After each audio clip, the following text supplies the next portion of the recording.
चलिए बउआ,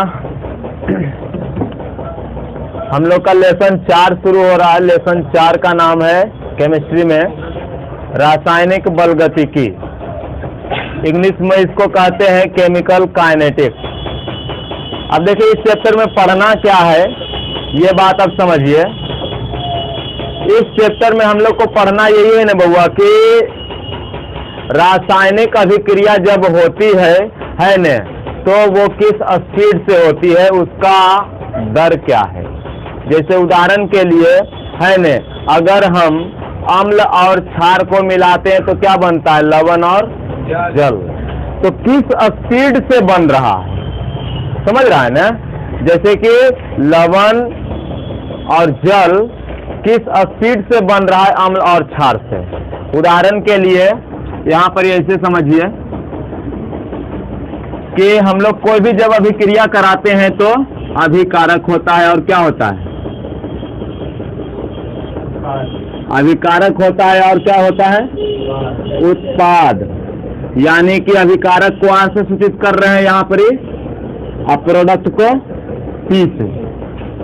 ठीक है, पी से प्रोडक्ट उत्पाद, आर से अभिकारक रिएक्टेंट। ठीक है, अब यहाँ पर ही समय आप समझिए। मान के चलिए कि आप कोई भी रासायनिक अभिक्रिया कर रहे, उदाहरण ले लो घर से। ठीक, मान के चलिए कि आप रासायनिक अभिक्रिया कर रहे हैं, है न, चावल पका रहे हैं, रासायनिक अभिक्रिया। ठीक, जब आप चावल पका रहे थे, है न, तो जब T0 था, T0 का मतलब समझते हैं, T0 यानी कि जब आप चावल उबल कुछ नहीं हुआ, उसमें अभी पानी उनी कुछ नहीं डलाया है, उस समय T0 था, आपके पास अभिकारक मान के चलिए 10 है ना। अभिकारक का जो द्रव्यमान है वो मान लेते हैं 10 है। ठीक, और उत्पाद बना है क्या, नहीं बना है ना। चावल भात पक गया क्या, नहीं पका है। आप क्या कीजिएगा, उसको धो करके, यानी धोने के कारण वहां पर अभिक्रिया शुरू हो गया है, पानी से मिल गया है, अभिक्रिया धीरे धीरे शुरू हो गया है। आप उस पर डाल दिए, उसको चूल्हे पर डाल दिए, तो क्या देखिएगा कि T मान के चलिए T1 है न, ये हो गया आपको 2 मिनट बाद, अभी 0 मिनट था, समझ रहे हैं, है न। 2 मिनट बाद मान के चलिए उत्पाद, अभिकारक जो है उत्पाद में बदलना शुरू कर देगा। ठीक, क्योंकि आग जल रहा है। तो अब क्या होगा, अभिकारक की संख्या कमेगी, द्रव्यमान कमेगा, और क्या बनने लग रहा है धीरे धीरे, उत्पाद। यानी कि अभिकारक अब कम होगा, है न। 10 से कितना बचेगा, 8। इसका मतलब 2 पार्ट उत्पाद बन गया है, समझ रहा है ना। ठीक, अब हम 2 मिनट बाद और देखते हैं, अब कितना हो गया है, 4 मिनट हो गया है। ठीक, इसको हम कहेंगे बुआ T1, इसको हम कहेंगे T1, इसको कहेंगे T2, इसको कहेंगे T3, है ना। इस समय हम देखें कि वो 6 पार्ट अभिकारक बचा है और 4 पार्ट बन गया है अपना चावल उत्पाद। ठीक, और देखें हम थोड़ा देरी और, तो मान के चलिए कि T4 समय ले लिए हम 6 मिनट। तो 6 मिनट में हम लोग देखें क्या कि उत्पाद और अभिकारक और घट गया है, अब केवल बचा है 4, है न, और उत्पाद बन गया कितना, 6। ठीक, मान के चलिए कि T5 समय हम लोग देख रहे हैं 8 मिनट बाद। तो 8 मिनट बाद हम लोग को पता चलता है कि केवल 2 गो अभिकारक बचा है न, अधिकांश भाग यानी 10 में से 8 गो बन गया उत्पाद। ठीक, और मान के चलिए T5 ये हो गया अपना 10 मिनट पूरा,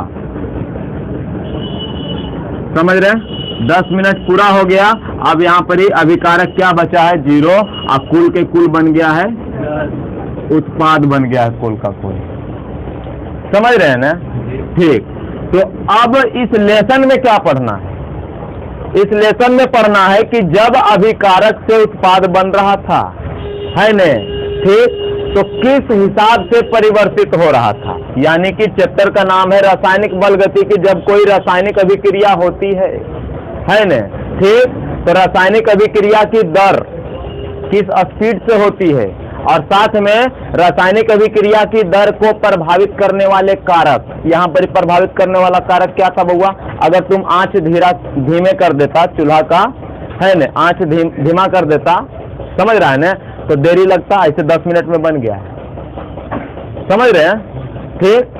अभिक्रिया को प्रभावित करने वाले कारक, अगर तुम किसी बर्तन में ना बना करके कुकर में बनाएगा और जल्दी बनेगा, समझ रहा है कि नहीं समझ रहा है? तो इस लेसन में क्या पढ़ना है कि रासायनिक बल गतिकी का मतलब ही हो गया कि रसायन विज्ञान की वह शाखा जिसके अंतर्गत रासायनिक अभिक्रिया की दर, यानी किस स्पीड से रासायनिक अभिक्रिया हो रही है, साथ में रासायनिक अभिक्रिया के दर को प्रभावित करने वाले कारकों का अध्ययन किया जाता। प्रभावित करने वाले कारक है ना, कुछ भी हो सकता है, ताप हो सकता है, दाब हो सकता है, कोई उत्प्रेरक हो सकता है, समझ रहे हैं ना? रासायनिक की अभिक्रिया को प्रभावित कौन करेगा? तो टेम्परेचर करेगा, है ना, प्रेशर बढ़ेगा तो दाब करेगा, है ना। यानी कि आपको बता रहे थे कि तापमान अगर हम धीरे कर दें, यानी कि अब जब अभी चावल बना रहे थे तो तापमान धीरे कर देंगे तो वही चावल बनेगा लेकिन ज्यादा समय लेगा, ठीक। तापमान बढ़ा देंगे तो चावल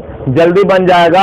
अगर उस चावल को हम प्रेशर कुकर में बनाएं तो दबाव बढ़ जाने के कारण और जल्दी बन जाएगा, समझ रहा है? कोई दिक्कत है? नहीं, थोड़ा सा उसमें तुम डाल दिया बेकिंग सोडा तो और जल्दी बन जाएगा। बेकिंग सोडा यहाँ पर उत्प्रेरक का काम कर रहा है, जल्दी बनाने में काम कर रहा है। कभी कभी आप देखे होंगे, है ना, दाल जल्दी नहीं सीझ रहा है यानी पक रहा है तो उसमें बेकिंग सोडा मिला दिया है तो जल्दी पक जाता है, तो यहाँ पर उत्प्रेरक का काम कर रहा है, ठीक। तो यानी कि इस चैप्टर में हम लोग को क्या पढ़ना, यानी कि रासायनिक बल गतिकी कहते क्या है? तो रासायनिक बल गतिकी का मतलब हो गया कि रसायन विज्ञान की वह शाखा जिसके अंतर्गत कोई भी रासायनिक अभिक्रिया, है न, की दर को या फिर दर को, रासायनिक अभिक्रिया की दर माने हो गया वेग, स्पीड, है न, रासायनिक अभिक्रिया की दर का अध्ययन किया जाता, साथ में दर को प्रभावित करने वाले कारकों का भी अध्ययन किया जाता कि किससे, है न, रासायनिक अभिक्रिया की दर बढ़ जाएगी या फिर कम हो जाएगी, ठीक है। तो ये था बउआ आपको, यानी रासायनिक बल गतिकी कहते किसको है, ठीक। ये कोई दिक्कत है न? इसको थोड़ा सा हम लिख देते हैं। अब इसके बाद पढ़ेंगे औसत वेग कैसे निकालते हैं, ठीक। बात हम लोग लिख दिए कि रसायन विज्ञान की वह शाखा जिसके अंतर्गत अभिक्रिया की दर यानी अभिक्रिया किस स्पीड से हो रहा है, साथ में इसे प्रभावित करने वाले कारकों का अध्ययन किया जाता है। यानी कि कोई भी रासायनिक अभिक्रिया होते समय अगर कुछ करने से अभिक्रिया की दर बढ़ जाती है या घट जाती है न, तो उन सभी चीजों का भी अध्ययन किया जाता है। वही विज्ञान की शाखा, हम उस विज्ञान की शाखा को कहते हैं रासायनिक बल गतिकी।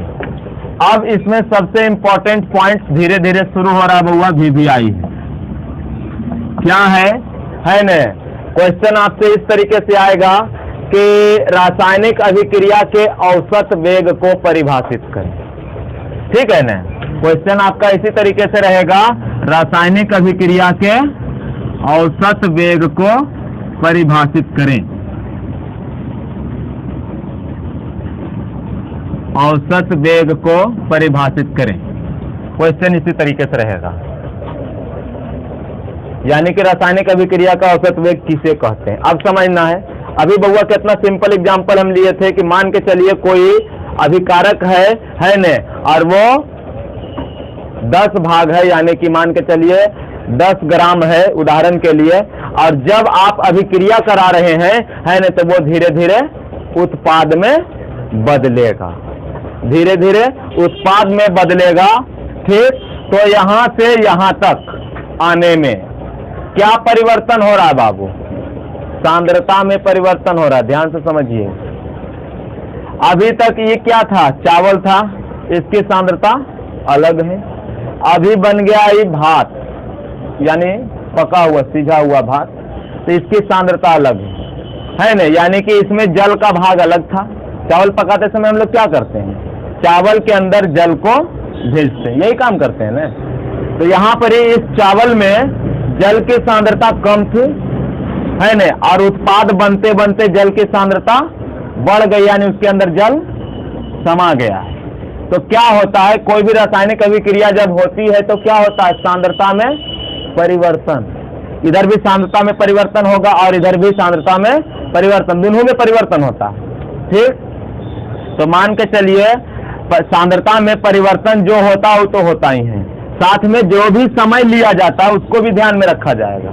ठीक, वेग बराबर आप पहले से क्या जानते हैं, दूरी बटे समय, चाल बराबर दूरी बटे समय, यही जानते हैं ना। ठीक, तो वैसे ही यहाँ पर भी देखिए बुआ वेग है। ठीक, तब वेग में यहाँ पर दूरी नहीं होकर के क्या होगा, सांद्रता में परिवर्तन। कैसे समझ सकते हैं, ध्यान से समझिए, है न, यानी कि औसत वेग बराबर हम लोग बोल सकते हैं, औसत वेग बराबर फॉर्मूला हम लोग इस तरीके से बोल सकते हैं, कैसे, है न, तो सांद्रता में हुए परिवर्तन तथा सांद्रता में परिवर्तित होने में लगा समय के अनुपात को हम लोग औसत वेग कहते हैं। ठीक, यानी कि पहले सांद्रता थी 10, अब सांद्रता है 0। ठीक, है ना, धीरे धीरे उत्पाद बन गया हो। तो औसत वेग हम लोग कह सकते हैं कि औसत वेग बराबर होता है अभिकारक की सांद्रता में परिवर्तन, समझ रहे हैं, और बटे, है न, परिवर्तन होने में लगा समय। ऐसे भी कह सकते हैं, या तो आप दूसरे तरीका से भी कह सकते हैं। ठीक, औसत वेग बराबर आप ऐसे लिख सकते हैं, औसत वेग, दो स्टाइल से बताएंगे बुआ, दो तरीका से आप निकाल सकते हैं। यहाँ पर ही का सांद्रता को हम लोग मानते हैं R1, इसका जो सांद्रता है इसको हम लोग मानते हैं R1, और यहाँ का सांद्रता कहीं का भी आप उठा सकते हैं, इसको बोलेंगे R2। ठीक है, यहाँ सांद्रता कुछ था और यहाँ सांद्रता कुछ है। तो सांद्रता में परिवर्तन कैसे पता चलेगा बउआ, है ना, कि पहले की सांद्रता बाद की सांद्रता में अंतर जब हम लोग ज्ञात करेंगे ना तब पता चलेगा, समझ रहे हैं ना। ठीक, तो सांद्रता में परिवर्तन कैसे ज्ञात कर सकते हैं, तो सांद्रता में परिवर्तन हम लोग ज्ञात कर सकते हैं बउआ कि R2 माइनस R1 अब बटे समय क्या होगा, कोई दिक्कत है, यही आ गया हमारे पास सांद्रता में परिवर्तन। ठीक है, तो हम लोग औसत वेग बराबर ऐसे ही बोल सकते हैं, औसत वेग बराबर इसको R2 माइनस R1 ना कह के, है न, आप ऐसा भी बोल सकते हैं डेल्टा R अब बटे T। डेल्टा मतलब हो गया जो भी परिवर्तन हो रहा है सांद्रता में वो, यानी कि जहां डेल्टा R बराबर क्या हो जाएगा, R2 माइनस R1 के जगह हम लोग रखें सांद्रता में परिवर्तन, अब परिवर्तन होने में लगा समय। कोई दिक्कत है, अब जरा सा ध्यान दीजिएगा। ठीक, क्या ध्यान देना है, उदाहरण देखो,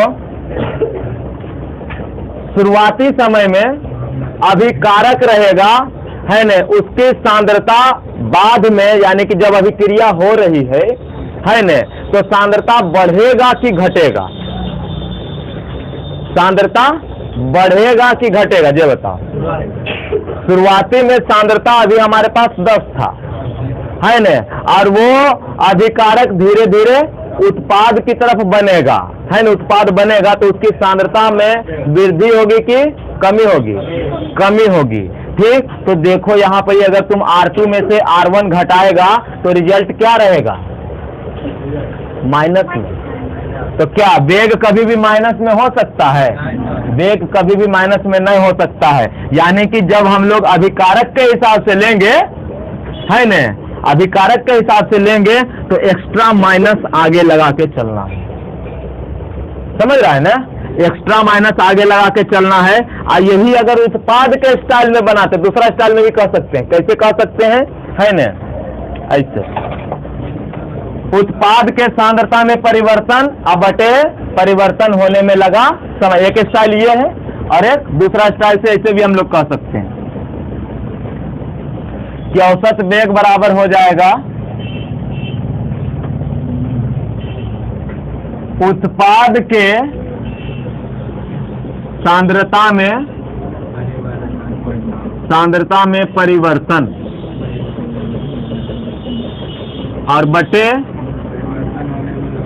परिवर्तन होने में लगा समय। ठीक, तब देखिए बउआ, उत्पाद क्या है हमारे पास, ई मान के चलिए कि यहाँ वाला पार्ट आपको हम लोग कहते हैं P1 और यहाँ वाला पार्ट को क्या कहेंगे P2। समझ रहे ना, रिएक्टेंट के लिए R1 R2 और प्रोडक्ट के लिए P1 P2। ठीक, तो परिवर्तन कैसे निकलेगा बउआ, P2 माइनस P1, तो P2 माइनस P1 अब बटे लगा समय हमारे पास D है। कोई दिक्कत है नहीं, औसत वेग बराबर ये आएगा।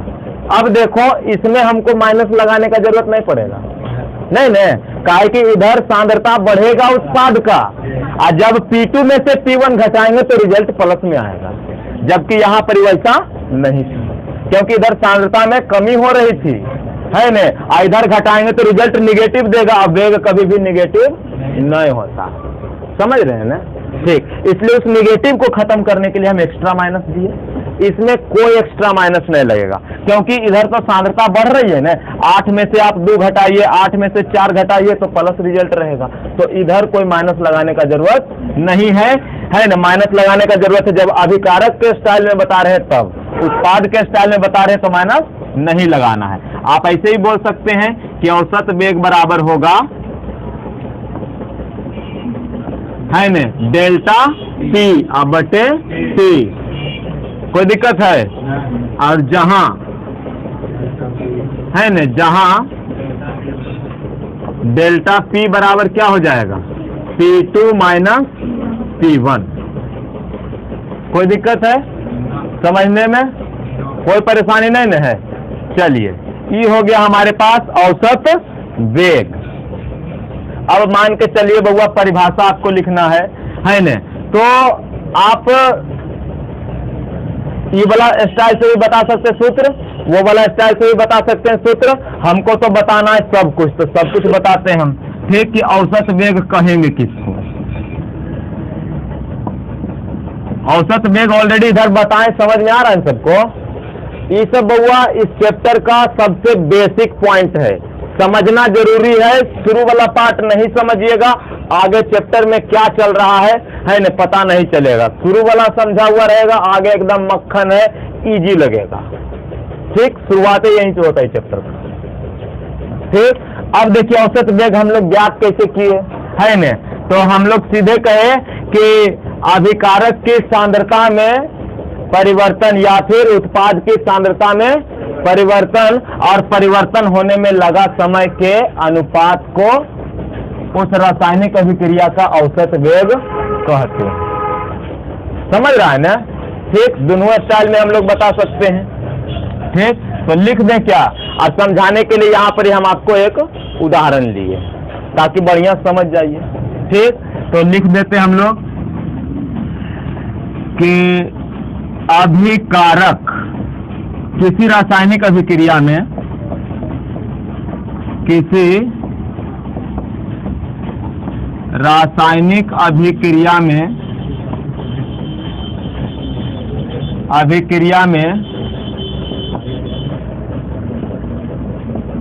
उत्पाद या क्या अभिकारक, उत्पाद या अभिकारक के सांद्रता में परिवर्तन, सांद्रता में परिवर्तन तथा नीचे क्या है, परिवर्तन में लगा समय तथा परिवर्तन में लगा समय के अनुपात को क्या कहते हैं, लगा समय के अनुपात को औसत किसका औसत वेग? रासायनिक अभिक्रिया का औसत वेग कहते हैं। अनुपात को उस रासायनिक अभिक्रिया का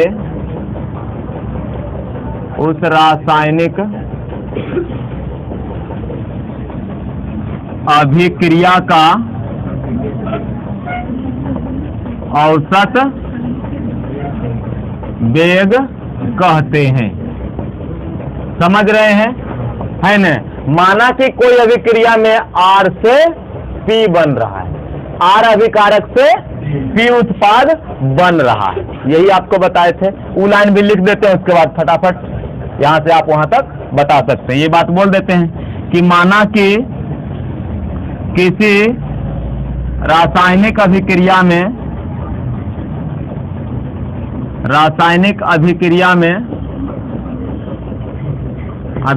में है न,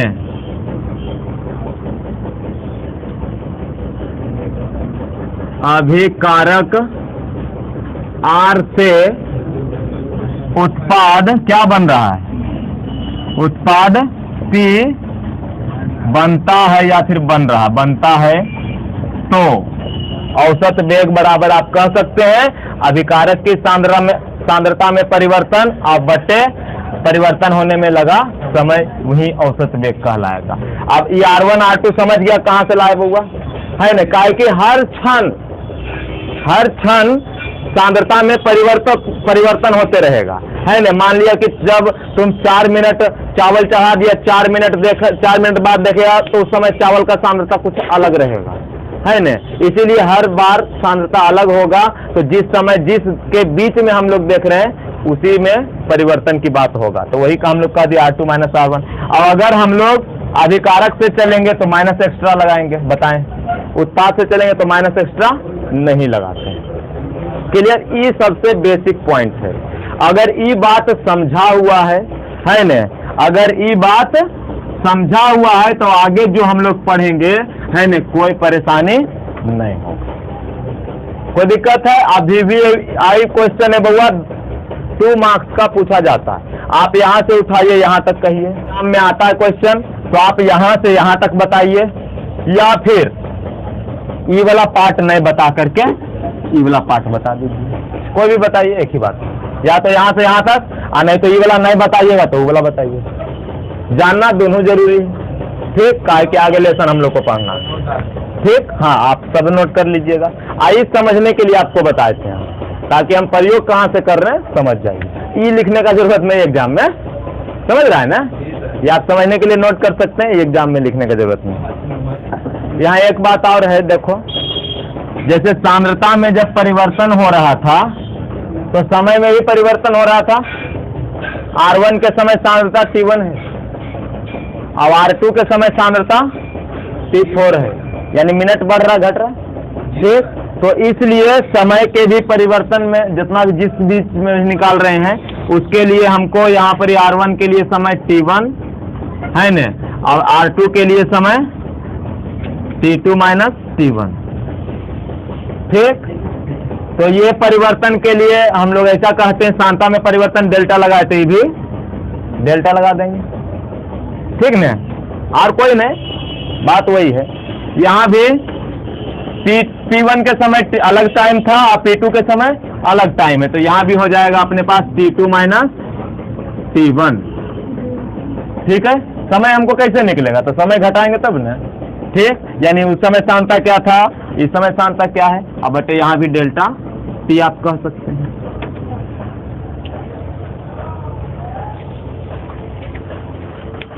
चलिए, अब इसी से रिलेटेड एक छोटा सा टॉपिक और है न, जिसका नाम है तात्क्षणिक वेग।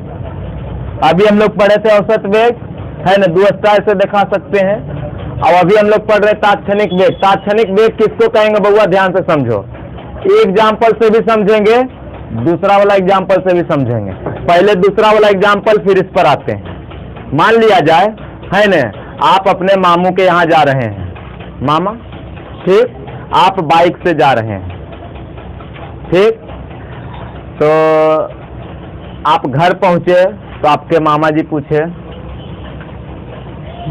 बाइक से आया है? तो तुम बोला कि हाँ बाइक से आए हैं। बोले कितना स्पीड चला रहा था, ठीक है ना। तुमसे पूछे कि तुम कितना स्पीड चला रहे थे बाइक, तो तुम बोला कि 40 के स्पीड में चला रहे थे। अब तुम क्या बताया है वहां पर? औसत स्पीड बताया है, औसत वेग बताया, समझ रहा है ना कि सही बता रहे हैं ना। तुम औसत वेग बताया, किसी समय तुम्हारा जो मोटरसाइकिल है, बाइक है, वो 20 के स्पीड में भी रहा होगा और कभी कभी 50 पर भी रहा होगा, समझ रहा है ना, ठीक। एक उदाहरण के लिए तुम पता है 40 कैसे बताया होगा, कहा कि वो मामू का घर 40 किलोमीटर है, आने में 1 घंटा लगा है, इसका मतलब एवरेज स्पीड 40 किलोमीटर, समझ रहा है ना। तुम अब हमेशा तुमको ध्यान रहेगा स्पीडोमीटर पर भी कितना स्पीड पर जा रहे हैं, नहीं रहेगा, है ना। तो तुम क्या किया, एवरेज स्पीड वहां पर ही बताया, समझ रहा है ना। कि उसी तरह ये जो पार्ट है, अभिक्रिया का औसत वेग है पूरा होने से अंतिम होने तक, बीच में कहीं कहीं अभिक्रिया तेज भी हुआ होगा और कभी कभी धीमे भी हुआ होगा, हो सकता अंतिम में धीमा हुआ हो या फिर शुरू में तेज हुआ हो, ऐसा कुछ, ठीक। तो अब यहाँ पर ही हमारे पास तात्क्षणिक वेग, इसी एग्जाम्पल में एक नया ट्विस्ट है। तुम जा रहा है मामू ही, या मामू फोन कर दिए तुमको, रास्ता में था, ठीक, और तुम्हारा दोस्त भी पीछे बैठल है ना। तब फोन आया, ठीक, तो तुम्हारा फोन तुम्हारा दोस्ते के पास है, उठाया, कहे मामू फोन आया, ठीक। तो मामू फोन पर पूछ रहे हैं कितना का स्पीड पर आ रहा है, 50 है। तुम देख के बता दिया कि स्पीड कितना है, 50 है, क्लियर ने, ठीक। तो जिस समय पूछे और जिस समय तुम बताया, समय का अंतराल कुछ था न के बराबर, 1 सेकंड ने तो आधा सेकंड, यही होगा। समय अंतराल 0 था, तो जब जब समय अंतराल 0 के बराबर होगा, ठीक, तो वही वेग को हम तात्क्षणिक वेग बोलते हैं। यानी कि जिस समय पूछा गया आप उसी क्षण का वेग बताएं, समझ रहे हैं ना, ठीक। अब अभी जो तुम पहला पोजीशन में एग्जांपल दिए थे, उसमें तुम एवरेज स्पीड बताया था, औसत वेग, है ना। पूरा रास्ता में तुम क्या है, अब पूरे रास्ता में तुम कहीं पर 50 पर भी रहा होगा, कहीं 60 पर भी, कहीं 20 पर भी और कहीं 30 पर भी, है ना। तुम फाइनल एवरेज स्पीड बताए। तो तात्क्षणिक वेग क्या है, जिस क्षण आप समय का बात कर रहे हैं, देखे हैं, उस समय हर पल का तात्क्षणिक वेग अलग अलग होगा कि नहीं होगा, ठीक। मान के चलो कि तुम 10 बजे चला था अपने घर से, ठीक, तो 10:01 पर तुम्हारा समय अलग, स्पीड अलग होगा। 10:02 पर, है ना, 10:02 पर स्पीड अलग होगा, समझ रहा है ना। तो तात्क्षणिक वेग हर क्षण के लिए अलग अलग होता है, समझ रहा है ना, ठीक। तो तात्क्षणिक वेग हम लोग अब कहेंगे किसको, इसमें भी मान लिया जाए इस समय स्पीड हम पूछते नहीं, हम कि इसी समय बताओ किस स्पीड से चल रहा है, ठीक। तो यहाँ पर जो भी वेग आता वो तात्क्षणिक वेग होता। अभी तक हम लोग क्या बताएं, एवरेज बताएं, है ना, औसत बताएं। तो तात्क्षणिक वेग का मतलब हो गया किसी क्षण विशेष पर, यानी जिस क्षण पूछा गया सिर्फ उसी समय का बात कर रहे हैं हम लोग, ठीक। तो किसी क्षण विशेष पर रासायनिक अभिक्रिया के वेग को तात्क्षणिक वेग कहेंगे, ठीक है ना। यानी कि किसी क्षण विशेष पर किसी रासायनिक अभिक्रिया के वेग को उस रासायनिक अभिक्रिया का तात्क्षणिक वेग कहते हैं। सूचित कैसे करते हैं बउआ, तो सूचित करते हैं RINST, एवरेज वाला को सूचित करते हैं, पता है कैसे, ठीक। ये छोटा सा लिखना है, औसत वेग को सूचित करते हैं R एवरेज, AV शॉर्ट में, ठीक। RAV यहां भी आप कह सकते हैं, और RAV एवरेज को शॉर्ट में हम लोग कह सकते हैं RAV बराबर ये। अब देखो R इंस्टेंट कैसे निकलेगा, है ना, तो क्षण विशेष कहा है, ठीक, यानी कि लिमिट का प्रयोग हो गया। औसत वेग हमारे पास कैसे निकलेगा, है ना, ठीक। तो हम लोग जानते हैं कि वेग बराबर क्या होगा, वेग बराबर होगा R डेल्टा P बटे डेल्टा टी। वेग मतलब यही होता है, या तो ये वाला स्टाइल या तो ये वाला स्टाइल। समझ रहे हैं ना? समय का अंतराल कितना पूछा गया और तुम बताया। समय का अंतराल कितना है बउआ? 0 0 है ना, यानी कि लिमिट से काम होगा। लिमिट में है ना, जो तुम टाइम का मान बताया है, टाइम कितना है? टाइम का अंतराल 0। जब पूछा गया और जब तुम बताया उस समय इसका मान 0 है। तो अब देखिए यही बताएगा हमको औसत वेग। वो वाला स्टाइल में बता रहे, दोनों स्टाइल में बता सकते हैं, ठीक। औसत वेग तो क्या आएगा? आर इंस्टेंटस। जब टाइम 0 हो जाएगा है न, ठीक, तो ये जो डेल्टा है वही बन जाता है अपना डी। तो बन जाएगा जब टी का मान यहाँ 0 है तो इसी को हम लोग कह सकते हैं डीपी बटे डीटी। समझ रहा? डेल्टा बन जाता है क्या? डी। कब? जब टाइम रहता है, समय अंतराल रहेगा 0, तो यही डेल्टा बन जाता है डी। क्लियर है? तो तात्क्षणिक वेग आप ऐसे भी बता सकते हैं, है न, या आप ऐसे भी बता सकते हैं। लिमिट t टेंड्स टू 0 इस स्टाइल में। माइनस है ना? माइनस है, ठीक। तो माइनस डेल्टा आर बटे डेल्टा टी। टाइम चूंकि 0 है ना, तो डेल्टा को आप बदल सकते हैं डी में। तो आपके पास आ जाएगा डी टी माइनस में डी आर बटे डी टी माइनस में। यानी कि तात्क्षणिक वेग भी आप 2 प्रकार से बता सकते हैं। कोई दिक्कत है? तात्क्षणिक वेग भी 2 प्रकार से बता सकते हैं हम लोग, है ना, ठीक। अब तात्क्षणिक वेग कहते किसको है वो आपको बता देते हैं। इससे रिलेटेड कुछ इंपॉर्टेंट पॉइंट भी है, ठीक। उतना पढ़ के आज का क्लास समाप्त करेंगे, ठीक। इसको हम लिख देते हैं परिभाषा। सूत्र तो आ गया। चलिए बउआ, तात्क्षणिक वेग का परिभाषा लिख दिए कि किसी क्षण विशेष पर, है न, किसी रासायनिक अभिक्रिया के वेग को उस रासायनिक अभिक्रिया का तात्क्षणिक वेग कहते हैं। इसे RINST से सूचित करते हैं, ठीक। एक बात आप ध्यान दीजिए, है न, यहाँ पर यही आपको बताया बउआ कि तब जब t का मान 0 हो जाए तो इसी को हम लोग कह सकते हैं डेल्टा को ही d। तो दोनों स्टाइल में दिखा सकते हैं, है न। अभी जो औसत वेग लाए थे वही वाला मान रख दिए, डेल्टा बन गया है d। अंतर यही है औसत वेग और इस वेग में, ठीक। और इसमें देखिए भी वही पार्ट है, माइनस भी वही है, सब कुछ वही है, डेल्टा की जगह सिर्फ डी है। अब एक नोट पॉइंट है, जरूर ध्यान से समझिएगा, ठीक, कि किसी अभिक्रिया का वेग लिखते समय उस रासायनिक अभिक्रिया के रस समीकरण मितीय गुणांक को भाग के रूप में लिखा जाता है। थोड़ा सा ध्यान दीजिए। मान के चलिए सबसे पहले हम लोग फार्मूला अभी तक क्या लाए हैं, ध्यान दीजिए।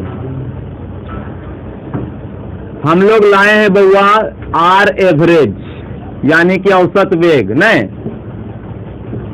औसत वेग बराबर क्या लाए हैं? औसत वेग को आर एवरेज कहते हैं। किस रूप में लाए बउआ? 2 स्टाइल, 2 फार्मूला लाए। क्या क्या लाए हैं? डेल्टा माइनस डेल्टा आर बटे डेल्टा डेल्टा टी। या तो ऐसे लाए हैं या तो एक फार्मूला और लाए थे, उसमें क्या था? डेल्टा टी बटे डेल्टा टी। अच्छा एक बात हमको तुम बताओ, क्या इन दोनों का मान बराबर होगा? नहीं होगा।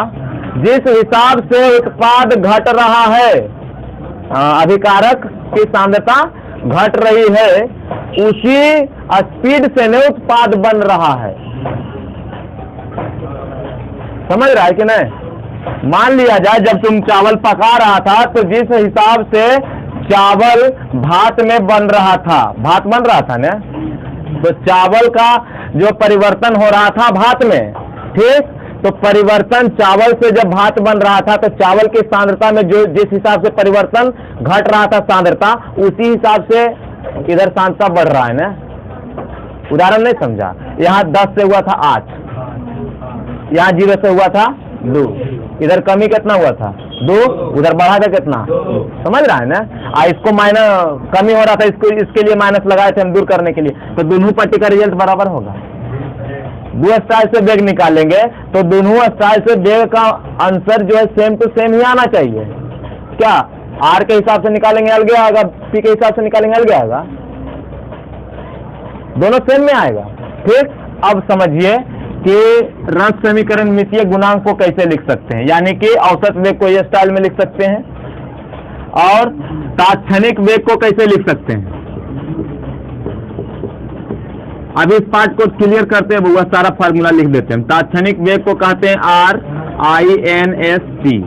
ठीक, कैसे लिख रहे थे, dr बटे dt, माइनस में है। इसको भी लिख सकते हैं dp बटे dt। अब मान के चलिए कि कोई अभिक्रिया हो रही है, A से बन रहा है B, कोई दिक्कत है, A से बन रहा है B और 2 अणु A यानी कि अभिकारक है, कोई दिक्कत है न, अभिकारक है, अभिकारक का 2 अणु अभिक्रिया करके है न 3 अणु B बनाता उत्पाद, समझ रहा है, कोई दिक्कत। अब आपको इस अभिक्रिया के लिए सब कुछ दिखाना है कि औसत वेग कैसे कैसे हो सकता है, तात्क्षणिक वेग कौन कौन स्टाइल में कैसे कैसे दिखा सकते हैं। एक ले लेते हैं हम लोग, ये एक अपना रिएक्शन N2 प्लस H2 क्या बनता है बउआ, NH3। बैलेंस कर दीजिए, कैसे बैलेंस होगा,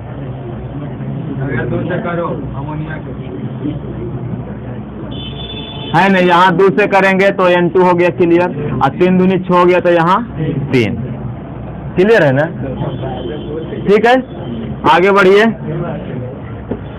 अब मान के चलिए आपको औसत वेग बताना है, तो इस रस समीकरण मितीय गुणांक कहाँ है सर, ये 2 है। ए का रस समीकरण मितीय गुणांक 2 है, अभी बात कर रहे थे। बी का रस समीकरण मितीय गुणांक 1 है। एन का रस समीकरण मितीय गुणांक कुछ नहीं है तो 1 है, समझ रहे हैं ना। H2 का रस समीकरण मितीय गुणांक 3, NH3 का 2, समझ रहे हैं ना। ठीक है, NH3 का 2। अब हमको लिखना है औसत वेग। ठीक, तो औसत वेग R एवरेज कैसे लिख सकते हैं, डेल्टा A अब बटे डेल्टा T, ऐसे लिख सकते हैं, कोई दिक्कत है। लेकिन क्या आपको सिखा है कि जब आप इस स्टाइल में अभिकारक वाला लिख रहे हैं तो माइनस लगेगा। ठीक, और क्या सिखा है कि जो रस समीकरण मितीय गुणांक है उससे क्या किया जाता है, भाग दिया जाता है। तो यहाँ पर ही क्या है 2, तो 2 से भाग देने के लिए बट्टे में 2, तो ऐसा लिख सकते हैं, ऐसा लिख सकते हैं। माइनस तो फार्मूला में अपना होता है। ठीक है, R था तो R दिए थे, यहाँ A था तो A दिए, यहाँ नाइट्रोजन रहेगा तो नाइट्रोजन देंगे, क्लियर है ना। ठीक, यहाँ पर ही जो 2 गुना में था उसको हम लोग लिखते हैं भाग। मान के चलिए आप R एवरेज प्रोडक्ट के B के स्टाइल में दिखाना चाहते हैं, तब कैसे दिखाइएगा, है ना। R एवरेज बराबर ऐसे होगा कि डेल्टा B बटे डेल्टा T, है ना। 3 यहाँ गुना में हुआ तो यहाँ भाग में आएगा, क्लियर है, समझ रहे हैं, कोई दिक्कत नहीं। अगर आपको तात्क्षणिक वेग बताना है, ठीक, तो कैसे बताइएगा, है ना। A का बताना है तात्क्षणिक वेग, मान लो A में परिवर्तन हो रहा है उसी हिसाब से, एक यानी अभिकारक के हिसाब से, तो क्या आ जाएगा माइनस DA अब बटे DT। अब चूंकि ये 2 गुना में था तो यहाँ पर ही भाग में, और यहाँ पर ही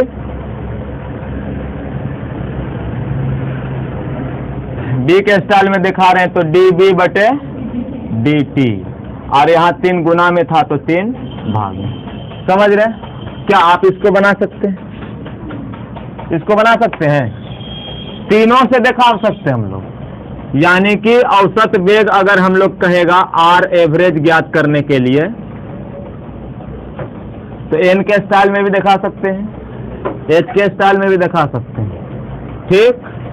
यानी कि अभिकारक को दो स्टाइल में दिखा सकते हैं, उत्पाद एक के वो बनाते हैं, एक स्टाइल में दिखा सकते हैं, समझ रहे हैं ना। यानी आर एवरेज आप कैसे ज्ञात कर सकते हैं, अभिकारक से दिखा रहे हैं तो माइनस में चलेगा, डी एन डी ने डेल्टा डेल्टा एन टू बटे डेल्टा टी। और देखो एक गुना में था तो एक भागा में कर दिए तो बात वही है, ठीक है ना। अगर देखिए हम लोग आर एवरेज हाइड्रोजन के हिसाब से दिखाते तब कैसे होता, आर एवरेज बराबर डेल्टा H2 और बटे डेल्टा T है ना, माइनस में चलेगा। अब देखो 3 यहाँ गुना में है, रस समीकरण यही अंक, इसको हम लोग इससे भाग देंगे तो एक माइनस में 1/3 इंटू डेल्टा H2 बटे dt डेल्टा T। यानी कि अभिकारक दूगो था तो दूगो अभिकारक के स्टाइल में दिखा सकते हैं, एगो उत्पाद के स्टाइल में भी दिखा सकते हैं। आर एवरेज बराबर क्या बन रहा है तो NH3 तो डेल्टा NH3 और बटे डेल्टा T। अब इसमें तो माइनस नहीं लगता है ना, यहाँ पर जो अंक है उससे भाग होगा तो 1/2 क्लियर है। अगर इसी पर आपको तात्क्षणिक वेग कहता तो तात्क्षणिक वेग भी 3 स्टाइल से हम लोग निकाल सकते हैं। जितना तरीका से एवरेज निकाल सकते हैं औसत वेग, उतना ही स्टाइल से हम लोग निकाल सकते हैं तात्क्षणिक वेग। कोई दिक्कत है? अंतर क्या होगा, तात्क्षणिक वेग वाला में डी लगल रहेगा डेल्टा की जगह। और कोई दिक्कत है? बन जाएगा, आप लोग निकाल सकते हैं तात्क्षणिक वेग अपने से, ठीक है तो निकाल लीजिएगा। अब बाबू जरी सा और है न, दोनों ग्राफ देखना है, 2 प्रकार से ग्राफ देखना है न, ये टॉपिक समाप्त हो जाएगा।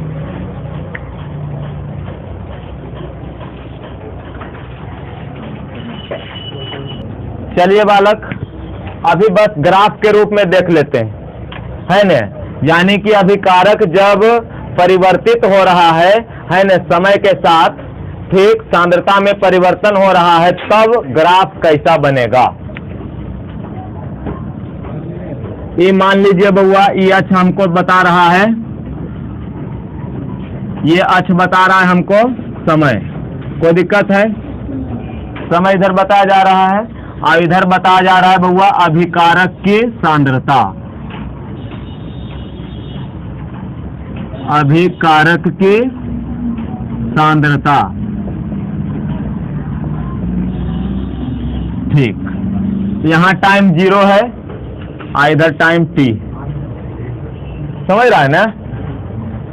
कुछ भी समय हो सकता है, मतलब इधर समय का मान रहेगा और इधर क्या रहेगा, सांद्रता का मान, है ना, इधर सांद्रता का मान रहेगा। अब समझिए, अब अगर हमको दिखाना है उत्पाद के हिसाब से, तब देखो ग्राफ तभी वही रहेगा, है ना।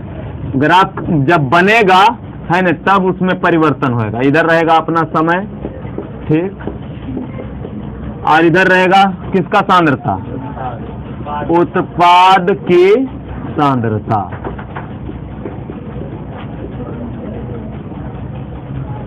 ठीक है, चलो बउआ ध्यान देगा, समझना ग्राफ बनेगा कैसे। शुरुआत में अभिकारक की सांद्रता क्या होती है,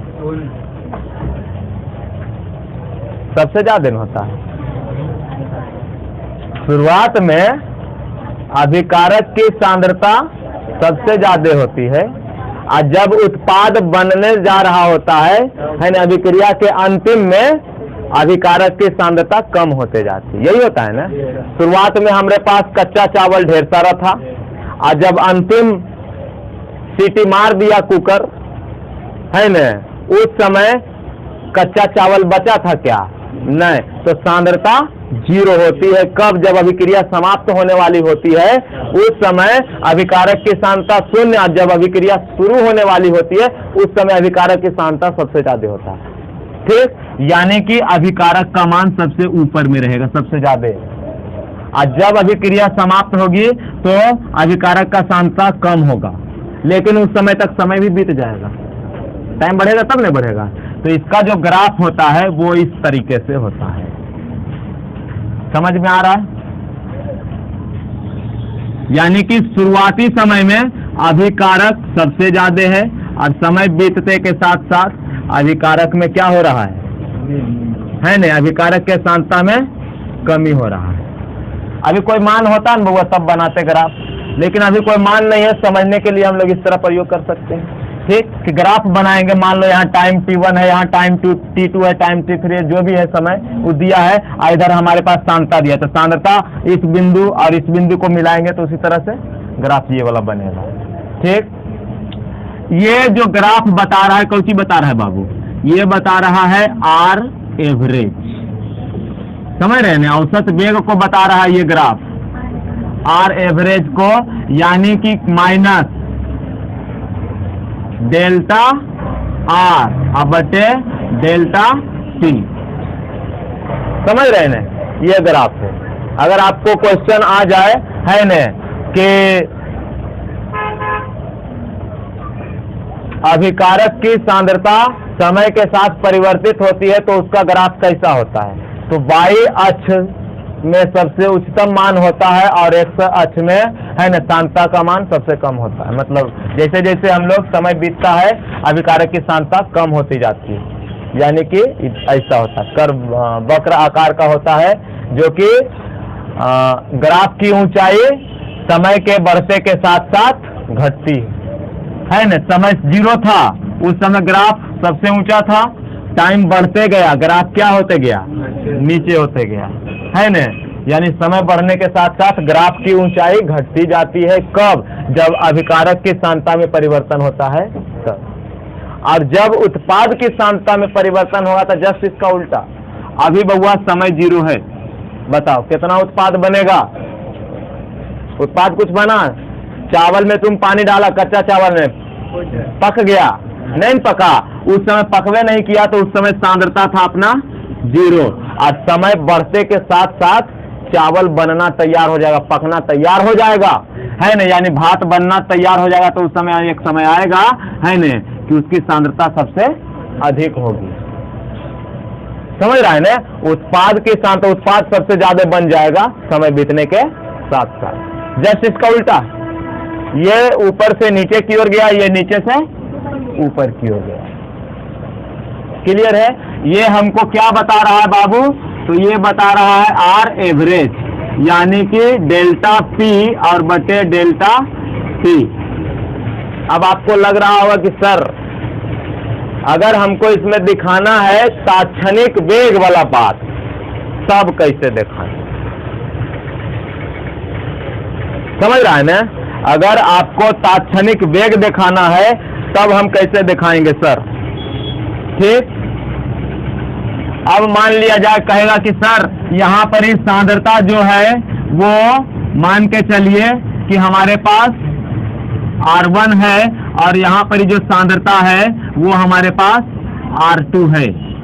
ठीक है न? तो उस समय कितना दूर ग्राफ अंतर होगा? तो उस समय ग्राफ हुआ, इसके पार्ट यहाँ पर ही आया, इसका पार्ट यहाँ पर ही आया, इसका टाइम T2 ये वाला आया और इसका टाइम T1 यहाँ पर ही आया। इस टाइम से यहाँ से लेकर के यहाँ तक बताया हमको आर एवरेज। समझ रहा है ना? अगर शुरू से अंत तक पूछ रहे थे टोटल बताया। अगर हमको किसी भी जगह तात्क्षणिक वेग हमको ज्ञात करना है न, ठीक, तो तात्क्षणिक वेग ज्ञात करने के लिए यहाँ पर ही जिस भी बिंदु पर पूछेगा तो उस बिंदु पर एक स्पर्श रेखा खींची जाएगी। इस समय पर पूछ रहा था, एक स्पर्श रेखा खींची जाएगी। कोई दिक्कत है? नहीं न, यही खींची जाएगा। और इस समय जो आप बताए हैं, क्या बताए हैं? आर का मान, तो ये वाला जो पार्ट रहेगा छोटा सा भाग वो रहेगा अपना डी आर, और ये रहेगा अपना छोटा सा मान समय डी टी। तो ये जो बिंदु यहाँ पे जहाँ पर टच कर रहा है ये हमारे पास बता रहा है तात्क्षणिक वेग INST बराबर डी आर बटे डी टी।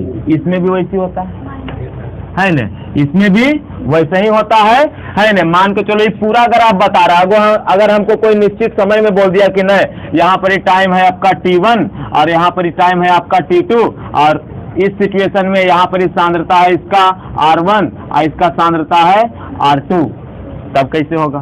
ठीक, तो इसके सामने हम लोग देखेंगे कि कहाँ पर ही जा रहा है। ये वाला यहाँ पर नहीं होगा, है ना, जहाँ पर ही काटेगा ना बउआ सोझा में, वहीं पर ही मानेंगे हम लोग R1 और R2। ठीक है, मान लो कि यहाँ पर ये अपना R1 है T1 के समय, T1 है और यहाँ पर ही T2 के सामने अपना क्या है? T2 है। तो उस सिचुएशन में हमारे पास जो ये वाला ग्राफ रहेगा यहाँ से लेकर के यहाँ तक, वो हमारा एवरेज बताएगा। अब मान लिया जाए किसी क्षण हमको पूछेगा कि इसमें आप बताइए, है न, इसमें आप बताइए कि एवरेज तात्क्षणिक वाला, तब क्या करेंगे? तो ये देखो बउआ, ये अंदर की तरफ कर्व था, है न, और ये बाहर की तरफ कर्व है। तो जिस बिंदु पर पूछेगा वहां पर ही हम खींचते हैं एगो स्पर्श रेखा, है न। अब स्पर्श रेखा खींचते हैं तो इस सिचुएशन में जो ये वाला छोटा सा पार्ट आता है इसी को हम लोग कहते हैं डी टी, और ये वाला जो छोटा सा समय अंतराल रहता है इसको कहते हैं डी टी। ठीक न, इसी पार्ट को हम लोग कह देंगे, यहाँ पर ही मान लो जहाँ पर ये वाला टच कर रहा है इसको हम लोग कह देते हैं, क्या कह देते हैं? RINST, यानी कि DP बटे DC। क्लियर है? ग्राफ पता चल रहा है ना बाबू कैसे काम कर रहे हैं? ठीक है ना। आगे अब आइए, दो क्वेश्चन है हमारे एक्सरसाइज में, है ना, लेसन के अंदर ही है, उसको थोड़ा सा डील करते हैं, है ना। क्वेश्चन नंबर है 4.1 और एक क्वेश्चन है 4.2। थोड़ा सा समझते हैं। पेज नंबर कितना है? 100। देख लो, एक के बार कर लेगा, है ना। एक्सरसाइज मतलब क्वेश्चन जो आपको पेज नंबर 100 है, 100 हिंदी मीडियम का बुक है तो पेज नंबर 100 में है।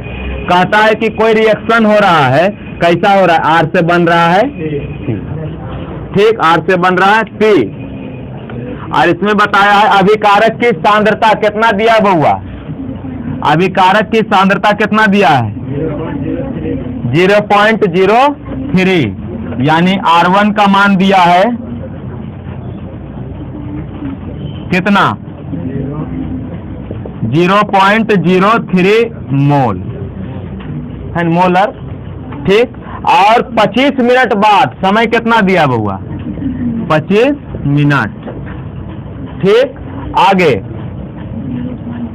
और कहता है इसका सांद्रता बदल गया।